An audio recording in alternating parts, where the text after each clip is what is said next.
Sangram bomb ವಿಶೇಷ ಕಾರ್ಯಕ್ರಮಕ್ಕೆ ಮತ್ತೊಮ್ಮೆ ಸ್ವಾಗತ. ಬ್ರೇಕ್ಗಿಂತ ಮುಂಚೆ ಸಂಗ್ರಾಮ್ ಸಿಂಗ್ ಅವರು ಹೇಳ್ತಾ ಇದ್ರು, ರಾಜ್ಕುಮಾರ್ ಅಪಹರಣವಾದಂಥ ಸಂದರ್ಭದಲ್ಲಿ ವೀರಪ್ಪನ್ಗೆ 50 ಕೋಟಿ ರೂಪಾಯಿ ಹಣ ಕೊಡುವಂಥ ಅನಿವಾರ್ಯತೆಯಲ್ಲಿ ರಾಜ್ಯ ಸರ್ಕಾರ ಬಿದ್ದಿತ್ತು.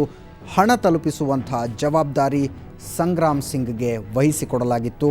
ಸಂಗ್ರಾಮ್ ಸಿಂಗ್ ಅವರನ್ನು ತಮ್ಮ ಚೇಂಬರ್ಗೆ ಕರೆದಂಥ ಹಿರಿಯ ಅಧಿಕಾರಿ ಜಯಪ್ರಕಾಶ್ ಹೇಳ್ತಾರೆ, ಒಂದು ಸೀಕ್ರೆಟ್ ಅಸೈನ್ಮೆಂಟ್ ಮೇಲೆ ನೀನು ಚೆನ್ನೈಗೆ ಹೋಗಬೇಕು, ನಿಮ್ಮ ಮನೆಯವರ ಹೊರತು ಇನ್ಯಾರಿಗೂ ಆ ವಿಷಯ ಗೊತ್ತಾಗ್ತಕ್ಕದ್ದಲ್ಲ ಅನ್ನುವಂಥ ಮಾತನ್ನು ಸಂಗ್ರಾಮ್ ಸಿಂಗ್ ಅವರೇ DIG ಸಾಹೇಬರು ಮಿಸ್ಟರ್ ಜಯಪ್ರಕಾಶ್ ಸಾಹೇಬರು ಕರೆದು, ಸಂಗ್ರಾಮ್ ಸಿಂಗ್ ಇವತ್ತು 4 ಗಂಟೆಗೆ ನೀವು ಬಂದ್ಬಿಡ್ಬೇಕು, ಇಂಪಾರ್ಟೆಂಟ್ ಅಸೈನ್ಮೆಂಟ್, ಅದು ಯಾರಿಗೂ ಹೇಳಬೇಡಿ, ನೀವು just you come at 4 o'clock at one place ಅಂದರೆ ಎಲ್ಲಿಗೆ ಬರಲಿ ಹೇಳಿ ಸರ್ ಅಂತ ಹೇಳಿದ್ರೆ, ನೀವು ಒಂದು ಕೆಲಸ ಮಾಡಿ, ನೀವು ಒಂದು ಸ್ಮಾಲ್ ಬ್ಯಾಗೇಜ್ ಎಲ್ಲ ತೊಗೊಂಡ್ಬಂದ್ಬಿಡಿ, ವೇರ್ ಯು ವಿಲ್ ಕಮ್ ಅಂತ ಹೇಳಿದ್ರೆ, ಸರ್ ಅದೇ ನಾನು ಬಂದ್ಬಿಡ್ತೀನಿ ಸರ್, ನೀವು ಎಲ್ಲ ಹೇಳಿದ್ರೆ ಆಫೀಸ್ ಹತ್ರ ಬರ್ತೀನಿ, ಎಲ್ಲೇ ನೋ ಆಫೀಸ್ ಹತ್ರ ಬರಬೇಡಿ, better where you will come ಅಂದರೆ, ಅದೇ ಸರ್ ಸೆಂಟ್ ಮಾರ್ಕ್ ಹಾಸ್ಪಿಟ್ಲ್ ಹತ್ರ ಪೆಟ್ರೋಲ್ ಬಂಕ್ ಇದೆಯಲ್ಲ ಸರ್, ಅಲ್ಲಿಗೆ ಬಂದ್ಬಿಡ್ತೀನಿ ಅಂತ. So exactly 4 o'clock I will come there, you come ಅಂತ ಹೇಳಿ. ಅಷ್ಟೊತ್ತಿಗೆ ನಾನು ಏನು ಮಾಡೋದು, ಅಲ್ಲಿವರೆಗೂ ನನಗೆ ಹೇಳಿರಲಿಲ್ಲ ಇದೇನು ಅಂತ ಹೇಳಿ. ಸರಿ ಅಂತ ಹೇಳಿದ್ರು ಸಾಹೇಬ್ರ ಇನ್ಸ್ಟ್ರಕ್ಷನ್ಸು. ಸಾಹೇಬರು ಒಂದ್ಸಲಿ ನಮ್ಮ ಸೀನಿಯರ್ ಆಫೀಸರ್ ಹೇಳಿಬಿಟ್ರು ಅಂತ ಹೇಳಿದ್ರೆ ಅದಕ್ಕೆ ಶಿರಸಾವಾಗಿ ನಾವು ತಲೆ ಬಾಗಿಸಿ ನಾವು ಅಂಥ ಒಂದು ವರ್ಕ್ ಮಾಡೋರು. ಸರಿ ಅಂತ ಹೇಳಿದೆ, ನಾನೇನು ಮಾಡಿದೆ, ಮನೆಗೆ ಹೋಗಿದ್ದೆ, ಇಮಿಡಿಯೇಟ್ಲಿ ಡ್ರೆಸ್ಅಪ್ ಮಾಡ್ಕೊಂಡಿದ್ದೆ, ಮತ್ತು ಅಲ್ಲಿ ಆಫೀಸಲ್ಲಿ ಒಂದು 2 ರಿವಾಲ್ವರ್ ಎಲ್ಲ ತೊಗೊಂಡಿದ್ದೆ, ಒಂದು ಇಂಪಾರ್ಟೆಂಟ್ ಇರ್ಬೋದು ಅಂತ ಹೇಳಿದ್ದೆ. So I came at 4 o'clock ಎಲ್ಲಿ ಇದ್ರ ಹತ್ರ ಬಂದುಬಿಟ್ಟಿದೆ, ಪೆಟ್ರೋಲ್ ಬಂಕ್ ಹತ್ರ ಬಂದೆ. 4 ಕಾಲು ಅಷ್ಟೊತ್ತಿಗೆ ಸಾಹೇಬ್ರು ಏನು ಮಾಡಿದ್ರು, ಅಂಬಾಸಿಡರ್ ಕಾರಲ್ಲಿ ಬಂದರು. ಅಂಬಾಸಿಡರ್ ಕಾರ್ 2237 ಇತ್ತು ಆಗ ಕಾರಣ, ಅದು ವೈಟ್ ಅಂಬಾಸಿಡರ್ ಕಾರ್ ಪೊಲೀಸ್ದು. ಬಂದರು ಸಾಹೇಬ್ರು, ಬಂದಿದ ತಕ್ಷಣ ಬನ್ನಿ ಕೂತ್ಕೊಳ್ಳಿ ಅಂತ ಹೇಳಿದ್ರು. ಕೂತ್ಕೊಂಡಿದ್ದ ಸತ್ತೆ ಮತ್ತೆ ರಿವರ್ಸ್ ಹೋಗಿದೆ, KR ಸರ್ಕಲಿಂದ ಪಾಸ್ ಆದ್ವಿ. ಆಗ you have to carry the cash to Chennai ಅಂತ ಹೇಳಿದ್ರು. ಹೌದಾ ಸರ್, ಆಗ್ಬೋದು ಸರ್, ಬಿಡಿ ಸರ್, ನಮ್ರತೆಯಿಂದ ಹೇಳಬೇಕಾಗುತ್ತೆ, ಅದೇನು ಜೋರಾಗಿ ಅದು ನಾವು ಎಕ್ಸೈಟು ಆಗಿಲ್ಲ. ಯಾಕ್ರಿ ನಿಮ್ಗೇನು ಇದಾಗಲ್ವಾ? ಆಯಿತು ಸರ್, ರಾಜ್ಕುಮಾರ್ಗೋಸ್ಕರ ನಾವು ಏನು ಬೇಕಾದ್ರೂ ಮಾಡೋಣ ಬಿಡಿ ಸರ್, ಇಡೀ ಸ್ಟೇಟ್ಗೆ ಅವರು ಇದಾಗಿದೆ ಈಗ, ಅವನು ಎಲ್ಲಿಗೆ ತಾವು ಇನ್ಸ್ಟ್ರಕ್ಷನ್ಸ್ ಹೇಗೆ ಹೇಳ್ತಾರೋ I will do it according ಡಿ ಅಂತ ಹೇಳಿದ್ರು. ನಾವು we will go to Sadashivanagar ಅಂತ ಹೇಳಿದೆ. ಆಯಿತು ಸರ್ ಅಂತ ಹೇಳಿದೆ. ನಮ್ಗೆ ಎಲ್ಲಿ ಹೋಗ್ತಾರೆ ಅನ್ನೋದು ಗೊತ್ತಾಗಲಿಲ್ಲ. So finally we reached about 5 o'clock ಆ ಟ್ರಾಫಿಕಲ್ಲಿ ಹೋಗುವಾಗ 5:30 ಎಲ್ಲ ಅಲ್ಲಿಗೆ ರೀಚ್ ಆದ್ವಿ ಮನೆಗೆ. ಆಗ ನಮ್ಮ ಮಾಜಿ ಮುಖ್ಯಮಂತ್ರಿ ಶ್ರೀ SM ಕೃಷ್ಣ ಸಾಹೇಬರಿದ್ದರು.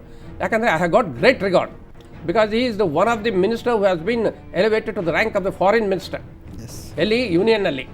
ಅಂಥ ಒಂದು ಕರ್ನಾಟಕ ಒಂದು ರಾಜ್ಯಕ್ಕೆ ಅವರು ಬಹಳ ಒಂದು ದೊಡ್ಡ ಹೆಸರು ತಗೊಂಡು ಬಂದಿದ್ದಾರೆ.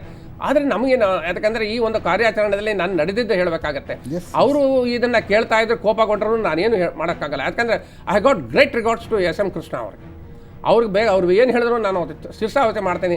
ಆದರೆ ಕೆಲವು ಸಲ ಅವರು ನಾನು ಹೇಳೋ ಪರಿಸ್ಥಿತಿನಲ್ಲಿ, ಯಾಕಂತ ಹೇಳಿದ್ರೆ ಅವರು ನನ್ನ ಮೇಲೆ ಭಾಳ ಇದು ಮಾಡಿದ್ದಾರೆ. ಆದ್ರೂ ಪರವಾಗಿಲ್ಲ, ಯಾಕಂದರೆ ಈ ರಾಜ್ಕುಮಾರ್ ಒಂದು ಇದರಲ್ಲಿ ಇಶ್ಯೂನಲ್ಲಿ ಹೀಗಾಗಿರೋದು ನಾವು ಏನೂ ಮಾಡೋದಕ್ಕೂ ಆಗ್ತಾ ಇರಲಿಲ್ಲ. ಆಗ ಸರಿ ಸರ್ ಅಂತ ಹೇಳಿದೆ. ಆಗ ಹೋಯಿತು. ಆಗ ಅವರು ಮನೆಗೆ ಹೋದ್ವಿ ಸದಾಶಿವನಗರದಲ್ಲಿ ಮನೆಗೆ ಹೋಗೋ ಅಷ್ಟೊತ್ತಿಗೆ ಇವರು ಬಂದುಬಿಟ್ಟಿದ್ರು, ಪುನೀತ್ ರಾಜ್ಕುಮಾರ್ ಅವರು ಬಂದಿದ್ದರು. ಅಲ್ಲಿ ಬಂದಿದ್ದೆ, ನಾವು ಅಲ್ಲಿ ಹೇಳ್ಕೊಂಡು ಒಳಗಡೆ ಹೋದ್ವಿ. ಒಳಗಡೆ ಹೋಗಿದ ತಕ್ಷಣ ಏನಾಯಿತು, ಅಲ್ಲಿ ಹೊರಗಡೆ ನಾವು ನಿಂತಿರಬೇಕು, ಒಳಗಡೆ ಯಾರು ಇದ್ದಾರೆ ಐ ಡೋಂಟ್ ನೋ ಇನ್ನು ಅಲ್ಲೇ. ಆಮೇಲೆ ಏನಾಯಿತು, ಒಂದು ಸಫಾರಿ ಬಂತು, ಟಾಟಾ ಸಫಾರಿ ವೆಹಿಕಲ್, ಅದು ನಾನು ಒಳಗಡೆ ಬಿಟ್ಕೊಂಡ್ವಿ. ಆಗ ಬೇರೆ ಯಾರೂ ಇರಲಿಲ್ಲ. ಆಗ ಸಾಹೇಬರು ಒಂದು ಹೇಳಿದ್ರು, you have to carry the cash of nearly about 10 crores to Chennai ಅಂತ ಹೇಳಿದರು. ಅದು ಬಂದು ವೆರಿ ಸೂಕ್ಷ್ಮವಾಗಿ ಹೇಳಿರ್ತಾರೆ. ಆಗ್ಬೋದು ಸರ್, ನಿಮಗೆ ರೂಟ್ ಎಲ್ಲ ಗೊತ್ತಾ ಚೆನ್ನೈದು ಅಂತ ಹೇಳಿದ್ರೆ, ಸರ್ ಸಾಕಷ್ಟು ಸಲ ನಾನು ಹೋಗಿ ಬಂದಿದ್ದೀನಿ ಸರ್ ಚೆನ್ನೈಗೆ, I know the route sir ಅಂತ ಹೇಳಿದೆ. ಸರಿ, ಹಾಗಾದರೆ ಈ ಇದರಲ್ಲಿ ನೀವು have to carry that very secretly, ಯಾರಿಗೂ ಗೊತ್ತಾಗಬಾರ್ದು ಅಂತ ಹೇಳಿದೆ. ಆಯಿತು ಸರ್, ಇದೇನು ಅಲ್ಲಿ ಕೇಳಿದ್ದಾರೆ ಸರ್ ಅಂತ ಹೇಳಿದೆ. Don't ask anything, further instructions ಬರುತ್ತೆ ನಿಮಗೆ, ಆ ಥರ ಮಾಡಬೇಕು ಅಂತ ಹೇಳಿದೆ. ಸರಿ ಅಂತ ಹೇಳಿದೆ. ಏನು ಮಾಡಿದ್ರು ಅಂತ ಹೇಳಿದೆ. ಆಮೇಲೆ ನಾನು ಅಲ್ಲೇ ನಿಂತ್ಕೊಂಡಿದ್ದೆ. ಮತ್ತೆ ಸಾಹೇಬರು ಒಳಗಡೆ ಹೋದರು. ಸಾಹೇಬರು ಒಳಗಡೆ ಹೋಗಿದ ತಕ್ಷಣ ಒಂದು 5 ನಿಮಿಷ ಆದಮೇಲೆ ಸಾಹೇಬರು ಒಳಗಡೆ ಕರೆದು, ಸಿಂಗ್ ಕಮಿಯರ್ ಅಂತ ಹೇಳಿದ್ದೆ. ಕರೆದ್ಮೇಲೆ ಎಸ್ ಸರ್ ಅಂತ ಹೇಳಿದೆ. ಆಗ ನಮ್ಮ ಸಾಹೇಬರು ಕೂತಿದ್ರು, ನಮ್ಮ SM ಕೃಷ್ಣ ಸಾಹೇಬರು ಮತ್ತು ಗೃಹ ಮಂತ್ರಿಗಳು ಇರ್ತಾರೆ. ಅವ್ರ ಜೊತೆಯಲ್ಲಿ ಒಬ್ಬ ಸಫಾರಿನ ಒಂದು ಹಿಂದ್ಗಡೆ ನಿಂತಿದ್ದ, white safari. I don't know, for the first time I am saying is sir ನಮಸ್ಕಾರ, ಠೀಕ್ ಸೆ ಜಾಕರಾನ ಅಂತ ಹೇಳ್ಬಿಟ್ರು. ಯಾರು? ನಮ್ಮ ಗೃಹ ಮಂತ್ರಿಗಳು. ಆಯಿತು ಸರ್, ನಾನು ಮಾತಾಡ್ತೀನಿ. ಯಾಕೆ ಗೃಹ ಮಂತ್ರಿಗಳಿಗೂ ಅವರು ಕಾಲೇಜ್ ಡೇಸಿಂದ ನನಗೆ ಬಹಳ ಪರಿಚಯ ಆಯಿತು. ಅದರಿಂದ ಅದು ಬಿಡಿ, ಅದು ಬಟ್ ಈ ಒಂದು ಕಾರ್ಯಾಚರಣೆಯಲ್ಲಿ as a police officer, as a duty minded officer, I have to do my work. ಸರಿ ಸರ್ ಅಂತ ಹೇಳಿದ್ದೆ. ಠೀಕ್ ಆಯ್ತು ಸಾವ್, ಕರ್ತಾ ಹೋ ಸಾವ್ ಅಂತ ಹೇಳಿದ್ದೆ. ವಿಶ್ ಮಾಡಿದೆ. ನಾವು ಹೊರಗಡೆ ಬಂದು ಅಲ್ಲಿ ಯಾರ್ಯಾರಿದ್ರು ಹಾಗಿದ್ರೆ ಒಟ್ಟಾರೆಯಾಗಿ? ಆಗ ನಮ್ಮ ಮಾಜಿ ಮುಖ್ಯಮಂತ್ರಿ ಸಾಹೇಬರು SM ಕೃಷ್ಣ ಸಾಹೇಬರು ಮತ್ತು ಖರ್ಗೆ ಸಾಹೇಬರು, ಮತ್ತು ಒಬ್ಬ ವ್ಯಕ್ತಿ ವೈಟ್ ಸಫಾರಿ ಹಾಕ್ಕೊಂಡಿದ್ದ ವ್ಯಕ್ತಿ ಇದ್ದ. ಆಮೇಲೆ ನಾನು ಹೊರಗಡೆ ಬಂದು ನಿಮ್ಮ DIG ಜಯಪ್ರಕಾಶ್ ಅವರಿದ್ದರು. ಜಯಪ್ರಕಾಶ್ ಸಾಹೇಬರು ಇದ್ದರು. ಆಮೇಲೆ ನಾನು ಅಲ್ಲೇ ಇರುವಾಗ ನಮ್ಮ ಸಿದ್ಧಾರ್ಥ ಸಾಹೇಬರು ಬಂದರು.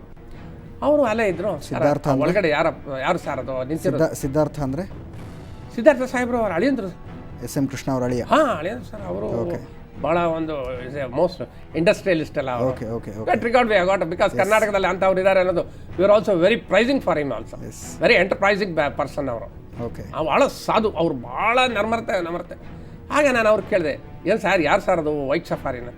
ಇಲ್ಲಪ್ಪ, ಅವನು ಬಾಂಬೆನವನು ಯಾರೋ ಅಂತ ಹೇಳ್ತಾರೆ, ಅವನಿದ್ದಾನೆ ಅಂತ ಹೇಳಿದೆ. ಅಷ್ಟೊತ್ತಿಗೆ ನಮಗೂ ಇನ್ನೊಂದ್ಸಲ ಹೇಳಿ, ಏನಂತ ಹೇಳಿದ್ರು ಸಿದ್ಧಾರ್ಥ? ಸರ್, ಸಿದ್ಧಾರ್ಥ ಏನಂತ ಹೇಳಿದ್ರು? ಸಿದ್ಧಾರ್ಥ ಹೇಳಿದೆ, ನಾನು ಕೇಳಿದೆ, ಸರ್ ಅಲ್ಲಿ ಯಾರು ಸರ್ ಸಫಾರಿನವನು ಅಲ್ಲಿ ಅಂತೇಳಿ. ಅವರು ಬಾಂಬೆ ಕಡೋನಪ್ಪ, ಯಾರೋ ತೆಲುಗಿ ಅಂತ ಇದ್ದಾನೆ ಅವನು ಅಂತ ಹೇಳಿದ್ರು ಅಷ್ಟೇ. ಕರೀಂ ಲಾಲಾ ಅಷ್ಟೇ. ಆಗ ನಮಗೆ ಯಾರೇ ಇರಲಿ ನಮಗೇನು ಸರ್, ಬಿಡಿ ಸರ್ ಹೋದ್ರಲ್ಲಿ ಅಂತ ಹೇಳಿದೆ. ಅಷ್ಟಕ್ಕೆ ನಾವು ಸ್ಕಿಪ್ ಮಾಡ್ಕೊಂಡ್ವಿ. ನಾವು I don't want to go much further. ಯಾಕಂದರೆ DIG ಸಾಹೇಬರು ಅಲ್ಲೇ ಇದ್ದರು. He may mistake me if I start enquiring all these things. ಸರಿ ಅಂತ ಹೇಳಿದೆ. ನಾನೇನು ಮಾಡಿದೆ, ಸರಿಗೆ ಅಂತ ಹೇಳಿದೆ. ಸರಿ, ಒಳಗಡೆ ಬನ್ನಿ ರೂಮ್ ಹತ್ರ ಅಂತ ಹೇಳಿದೆ. ಆ ರೂಮಿಗೆ ಹೋದೆ ಸರ್. ಆ ರೂಮ್ ಹೋದ್ರೆ 8 ಸೂಟ್ ಕೇಸ್ಗಳಿದ್ರು. ನೋಡ್ತೀನಿ ಸರ್, ರೂಮಲ್ಲೆಲ್ಲ ಎಲ್ಲ ಇದೆ ಸರ್, ಕ್ಯಾಶೇ ಇದೆ ಸರ್ ಅಲ್ಲಿ. ಅದು ಹೇಳೋದು ಅದು ಯಾಕಂದರೆ ಸಾಕ್ಷಾತ್ ಕುಬೇರಲ್ಲೇ ಬಂದಿದ್ದೆ, ಅಲ್ಲಿದ್ದಾರೆ ಆ ರೂಮಲ್ಲಿ, ದೊಡ್ಡ ರೂಮು. ಅದರಲ್ಲಿ you take this suitcases and keep it in this thing ಅಂತ.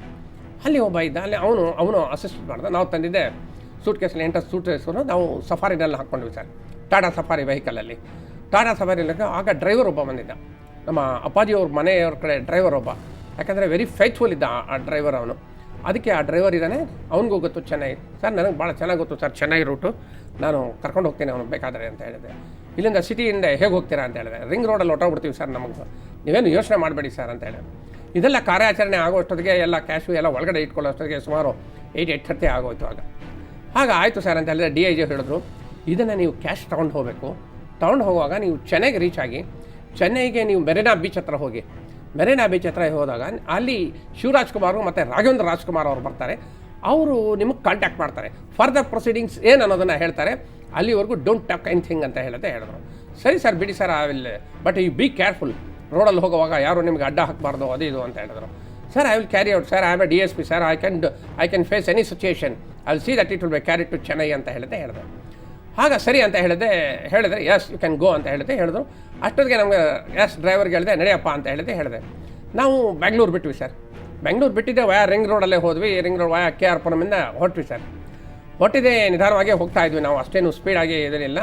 ಆಗ ಟ್ರಾಫಿಕ್ಕು ಅಷ್ಟೊಂದೇನು ಇರಲಿಲ್ಲ. ಆಗ 2000 ಅಷ್ಟನ್ನು.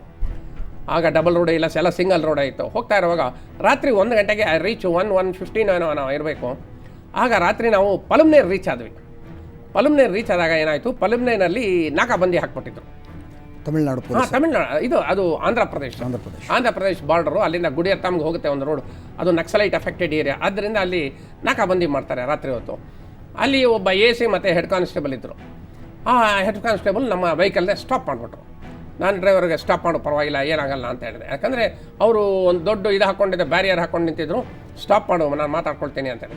ಅವನು ಬಂದಿದ್ದೆ, ಇದೆಲ್ಲ ಕಾರ್ ಒಳಗಡೆ ನೋಡಿದ್ದ, ಸೂಟ್ ಕೇಸ್ ನೋಡ್ಬಿಟ್ಟ. ಸೂಟ್ ಕೇಸ್ ನೋಡಿದೆ. ನಾನು ಹೇಳಿದೆ, ಯಾವಪ್ಪ ಚೂಸ್ತಾ ಉಂಡವು, ಏನು ನೋಡ್ತಾ ಇದ್ದೆ ನೀನು, ಏನು ಸಮಾಚಾರ ಅಂತ ಕೇಳಿದೆ. I am also a DSP, I am from Karnataka, I am going to this thing Chennai ಅಂತ ಹೇಳಿದೆ. ಮಾತಲ್ಲಿ ಸರ್ ಸೂಟ್ ಕೇಸ್ ಉಂಟಾವಲ್ಲ, ಸೂಟ್ ಕೇಸ್ ಇದ್ದಾವೆ ನಮ್ಮ IG ಸಾಹೇಬ್ರದ್ದು. ಅವರು ಬೆಳಿಗ್ಗೆ ಸಿಂಗಾಪುರ್ಗೆ ಹೋಗ್ತಾ ಇದ್ದಾರೆ, ನಾನು ಅಲ್ಲಿಗೆ ಹೋಗಬೇಕಾಗಿದೆ. ಬೆಳಿಗ್ಗೆ 5-6 ಗಂಟೆ ಒಳಗಡೆ ನಾನು had to reach Chennai airport ಅಂತ ಹೇಳಿದೆ. ಇಲ್ಲ ಸರ್, ನಿಮ್ಮ ಚೂಡಲ್ಲ ಅಂತ ಹೇಳಿದೆ. ಅಂದರೆ ನಾವು ನೋಡಬೇಕು ಅಂತ ಹೇಳಿದೆ. ಏಮಯ್ಯ ಚೂಡದಿ ಅಂತ ಹೇಳಿದೆ. ನಾನು ಐಡೆಂಟಿ ಕಾರ್ಡ್ ಮತ್ತು ನನ್ನ ರಿವಾಲ್ವರ್ ಇದ್ದಿದ್ದು, ಸಫಾರಿ ಇದ್ದಿದ್ದು ಎಲ್ಲ ತೋರಿಸಿದ ತಕ್ಷಣ ಅವನಿಗೆ ಲಾಕಪೋತೆ I will speak your SP ಅಂತ ಹೇಳಿದೆ. ಅವನಿಗೆ ಸ್ವಲ್ಪ ಯಾವಾಗ ನಾವು ಈ ಪೊಲೀಸ್ ಇದು ಡೈಲಾಗ್ ಹೊಡೆದೋ ಇಲ್ಲೋ, ಅವನು ಲೇ ಸರ್ ಸಲ್ಯೂಟ್ ಹೊಡೆದಿದ್ದೆ, ಬಿಟ್ಟ. ಅಲ್ಲಿಂದ ಬಿಟ್ಟಿದ ತಕ್ಷಣ ಸರಿ ದೇವ್ರ ಹೇಗತಿ ಅಂತ ಹೇಳಿದ್ದೆ, ಸೀದಾ ಹೊಟ್ಬಿಟ್ವಿ. ಸೆಂಟ್ರಲ್ಲಿ 1-2 ಕಡೆ ಟೀ ಎಲ್ಲ ಕುಡ್ಕೊಂಡಿದ್ದೆ. ನಾವು by the time we reach 5:30 ಆಗಿತ್ತು ಚೆನ್ನೈಗೆ. ನಿಮ್ಗೇನು ಭಯ ಅನಿಸ್ಲಿಲ್ವಾ ಅಲ್ಲಿ ಪೊಲೀಸ್ ಹಿಡಿದಾಗ? ಸೂಟ್ ಕೇಸ್ ಓಪನ್ ಮಾಡಿದ್ರೆ ಕತೆ ಏನು, ಒಳಗಡೆ 10 ಕೋಟಿ ರೂಪಾಯಿ ಕ್ಯಾಶ್ ಸರ್. ಅಷ್ಟೊತ್ತಿಗೆ it is the trick of the police sir. ಏನೇನು ಮಾತಾಡಬೇಕು ಅನ್ನೋದು ಆ ಮೊಮೆಂಟ್ಗೆ ನಾವು ಮಾತಾಡಬೇಕು ಸರ್. ನೀವು ಮಾట్లాಡಿದ್ವಿ ఒక DSP వస్తూ ఉన్నాడు, IG సింగపూర్ పోతా ఉంటా, వాళ్ళు లగేజ్ తీసుకొని పోతే ಅದು ಲಗೇಜ್ ಅಂತ చూడదా, ನಿಮ್ಮ IG ಹೋಗ್ತಾ ಇದ್ರೆ ನೀನು ನೋಡ್ತೀಯ ಹಂಗೆ, లేదు ಸರ್ ಅಂತ ಹೇಳ್ತಾರೆ. ಅದು ಅವ್ರಿಗೆ ಓಕೆ ಆ ಪೊಲೀಸ್ ಟ್ರಿಕ್ಸ್ ಇರುತ್ತೆ. ಆ ಪೊಲೀಸ್ ಭಾಷೆನಲ್ಲಿ ಮಾತಾಡಿದ್ರೆ ಅವರು ಅದಕ್ಕೆ ತಪ್ಪಾಗಿ ಕೂತ್ಕೊಂಡು. ಎಸ್. ಸೊ ಸಂಗ್ರಾಮ್ ಸಿಂಗ್ ಅವರು ಹೇಳೋ ಪ್ರಕಾರ ಸದಾಶಿವನಗರದ SM ಕೃಷ್ಣ ಅವರ ಬಂಗಲೆಯಿಂದ ಟಾಟಾ ಸಫಾರಿಯಲ್ಲಿ ಸೂಟ್ ಕೇಸ್ಗಳಲ್ಲಿ 10 ಕೋಟಿ ರೂಪಾಯಿ ಕ್ಯಾಶನ್ನು ತಗೊಂಡು ಚೆನ್ನೈ ದಿಕ್ಕಿಗೆ ಹೊರಟಿದ್ರು. ಆದರೆ ದಾರಿಲಿ ಆಂಧ್ರ ಪೊಲೀಸರು ಅಡ್ಡಗಟ್ಟಿ ಚೆಕ್ ಮಾಡಿದಂಥ ಸಂದರ್ಭದಲ್ಲಿ ಇದು ನಮ್ಮ IG ಅವರ ಸೂಟ್ಕೇಸ್ಗಳು. ಅವರು ಬೆಳಗ್ಗೆ ಸಿಂಗಪುರ್ಗೆ ಚೆನ್ನೈ ಏರ್ಪೋರ್ಟ್ನಿಂದ ಹೊರಡ್ತಿದ್ದಾರೆ, ಆದ್ದರಿಂದ ಏರ್ಪೋರ್ಟ್ ತಲುಪಬೇಕು ಅಂತ ಹೇಳಿ ಅಲ್ಲಿಂದ ಮುಂದೆ ಹೋಗ್ತಾರೆ. ಚೆನ್ನೈ ತಲುಪಿದ್ದೆಷ್ಟೊತ್ತಿಗೆ ಸಂಗ್ರಾಮ್ ಸಿಂಗ್ ಅವರು ಆಗಲೇ ಹೇಳ್ತಾಯಿದ್ರು, ಅಲ್ಲಿ ಶಿವರಾಜ್ ಕುಮಾರ್ ಮತ್ತು ರಾಘವೇಂದ್ರ ರಾಜ್ಕುಮಾರ್ ವೇಟ್ ಮಾಡ್ತಾ ಇರ್ತಾರೆ ಅಂತ ಇವರಿಗೆ IG ಹೇಳಿದರು. ನಿಜಕ್ಕೂ ಅಲ್ಲಿ ಬಂದು ನಿಂತಿದ್ರ? ನಂತರ ಏನಾಯಿತು ಅದರ ಬಗ್ಗೆ ಮಾತಾಡೋಣ. ಅದಕ್ಕಿಂತ ಮುಂಚೆ ಇನ್ನೊಂದು ಸಣ್ಣ ಬ್ರೇಕ್.